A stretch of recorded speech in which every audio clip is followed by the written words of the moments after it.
कोतवाली police station अंतर्गत बडकर चौक या ठिकाणी घडलेली आहे आणि सदरची घटना ही सायंकाळी 7:30च्या दरम्यान वाहनाचा ब्रेक लावण्यावरून आणि वाहनाला गाडी समोर लावल्यावरून हा वाद दोन युवकांमध्ये घडला प्राथमिकरित्या. त्यानंतर सदर युवकांनी जे कंप्लेनंट आहे त्याला व त्यांच्या भावास मारहाणीस सुरुवात केली.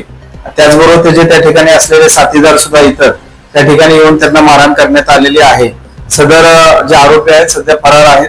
काही आरोपींची नावं निष्पन्न झालेली आहेत.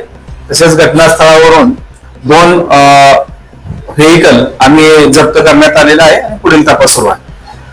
कशाचा हा वाद होता या वादाचा आणखी काय समजून आणलेला काय नाही, याच्यामध्ये वाद हे जी गाडी त्या ठिकाणी ब्रेक दाबल्यानंतर मागची गाडी ज्यावेळेस येऊन टच झाली त्यावेळेस जो चालक आहे चालकांनी संबंधिताला हॉर्न वाजवून इशारा केला आणि इशारा केल्यानंतर त्या ठिकाणी एकमेकात शिवीगाळ झाली आणि त्या ठिकाणी नंतर ते वाद वाढत मारहाणीत वाद वाढत गेला.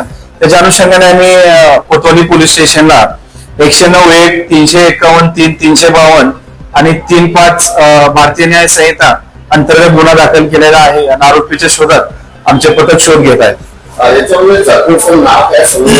याच्यामध्ये जे जखमी आहे त्याचं राहुल पंकज सिंग आणि रिषभ पंकज सिंग हे आहेत.